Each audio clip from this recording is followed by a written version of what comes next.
Salut à tous, ça fait quasiment 2 ans qu'on est en plein Covid et j'avais envie de vous faire le point sur la situation des enfants. Qu'est-ce que ça impacte chez eux? Dans quelle mesure ont-ils été touchés? Donc je vous fais le point avec des données tout à fait publiques. Là par exemple on va commencer par quelque chose accessible sur Santé publique France qui s'appelle Évolution des indicateurs épidémiques chez les 5-11 ans et comparaison avec les 12-17 ans. C'est le point au 31 octobre 2021 qui est paru le 10 novembre 2021. Je vous lis pas tout l'article, c'est pas le but, mais sur la quantité d'hospitalisation qu'il y a pu avoir, la tranche d'âge 5-11 ans représente 0,3%. La tranche d'âge 12-17 ans représente 0,5%. Sur la quantité de cas graves qui ont pu être accueillis en unité de soins critiques, chez les 5-11 ans, ça représente 0,2% de toutes les personnes qui ont été dans ce cas de figure, et chez les 12-17 ans, ça représente 0,4%. Donc on voit déjà, juste entre ces deux tranches d'âge, qu'il y a des différences. La tranche d'âge des 12-17 ans est quand même plus touchée que la tranche d'âge des 5-11 ans. Ensuite, au niveau des décès, ça se retrouve aussi. Chez les 5-11 ans, il y a eu 3 décès, que j'ai développé un petit peu, et chez les 12-17 ans, il y a eu 12 décès. Alors, ce que je vais développer chez les plus petits, c'est le PIMS, dont peut-être vous avez déjà entendu parler, qui est secondaire pour certains enfants au CoV, SARS-CoV-2. Il y a chez la tranche d'âge des 5-11 ans 3 décès, dont 1 est dû au PIMS. Deux sont décédés vraiment du Covid et 1 est décédé du PIMS. Donc je vous détaille ce que c'est que le PIMS. Le PIMS, ça s'appelle PIMS parce que c'est une abréviation pour dire syndrome inflammatoire multisystémique pédiatrique. Inflammatoire parce que c'est une inflammation généralisée, multisystémique parce que ça touche plusieurs systèmes du corps, pédiatrique parce que c'est chez les enfants. L'OMS définit ça comme une maladie qui touche les 0-19 ans et qui réunit les points suivants. Fièvre pendant plus de 3 jours, fièvre élevée. Au moins 2 des 5 points suivants. Alors soit une inflammation au niveau digestif qui va entraîner diarrhée, vomissement, douleur abdominale, soit une inflammation au niveau des muqueuses qui va entraîner des éruptions cutanées, enfin muqueuses ou peau, qui va entraîner des éruptions cutanées, conjonctivite des 2 yeux, ce genre de choses, soit au niveau du cœur, myocardite, péricardite, valvulite, atteinte coronarienne, soit au niveau de la tension, hypotension, état de choc, soit au niveau de la coagulation du sang, des coagulopathies. Ce qu'on retrouve le plus, c'est la myocardite. Dans 70% des PIMS, elle est identifiée. Mais en tout cas, il faut avoir 2 de ces 5 possibilités-là.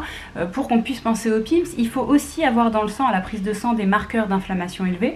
Et il faut aussi réussir à exclure toute autre source inflammatoire. Si on a un staphylocoque, on met de côté. Si on a une septicémie, on met de côté.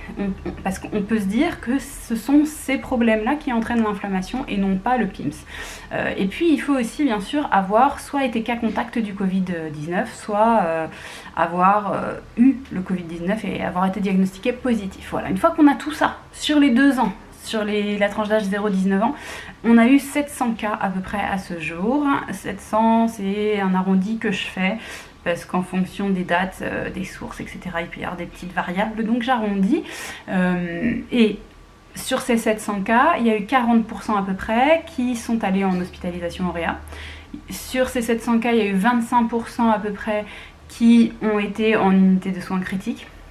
Et donc sur ces 700 cas, comme je le disais au début, il y a eu un enfant qui est décédé. Ceux qui ne sont pas décédés, c'est pas pour autant qu'ils vont bien.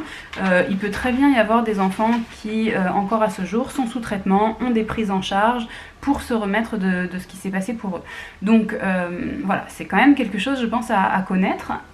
Ceci dit, si on reprend les premiers chiffres que j'ai cités, les chiffres qui concernent les plus jeunes sont quand même assez faibles, donc ça on le sait depuis le début, que ça touche assez peu les enfants, et donc du coup vous imaginez bien qu'il y a des chercheurs qui planchent sur la question. Or là il y a quelque chose qui vient juste de paraître en novembre 2021 dans la revue Frontiers in Immunology et qui a été fait en France, cocorico. Alors il s'agit de quelque chose qui s'intéressait à comprendre pourquoi la réponse immunitaire des enfants allait leur permettre de mieux supporter ce virus. Donc ce sont des personnes principalement d'Angers, mais un petit peu en collaboration avec Nantes, qui ont planché sur la question.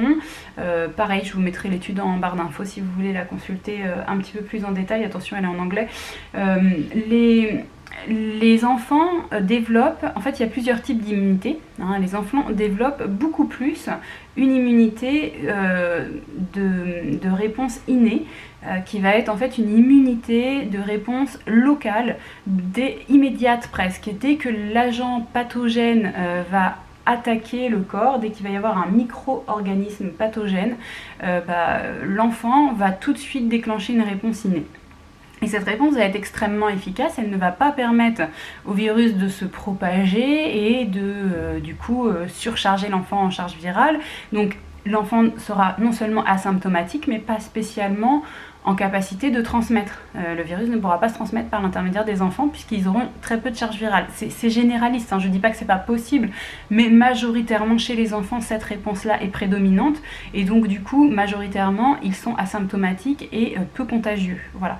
Contrairement aux personnes un petit peu plus âgées qui vont, elles, avoir une immunité qui est dite adaptative. C'est une immunité qui va se mettre en place avec un peu de temps, elle va se déclencher au bout de 5 à 7 jours. Donc on imagine bien qu'entre-temps, le virus, il a pris pas mal de place. C'est pas du tout la même façon de réagir dans le corps. Les enfants, ils sont un peu programmés pour pouvoir faire face à des virus au quotidien. On dit ils font leur immunité, oui, mais le corps de l'enfant est aussi fait pour pouvoir encaisser ça.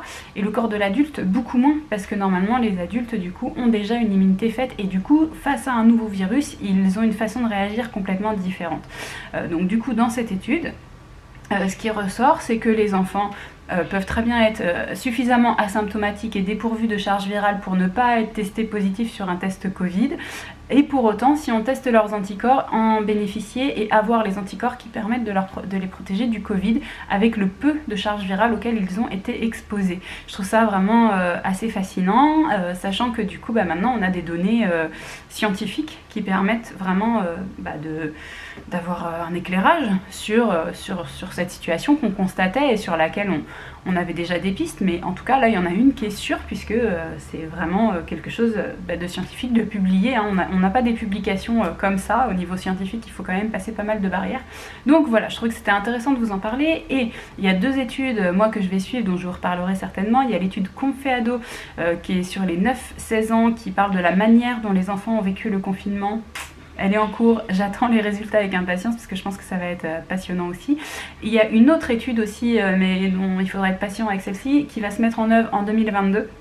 Qui est une enquête sur la santé mentale des jeunes enfants de 3 à 11 ans vis-à-vis de tout ce qui a pu se passer justement dernièrement. Alors il y aura sans doute des premières conclusions un petit peu intermédiaires, mais c'est une étude qui va se prolonger dans les années à venir et donc du coup ça se trouve il faudra attendre longtemps avant d'avoir vraiment des conclusions définitives.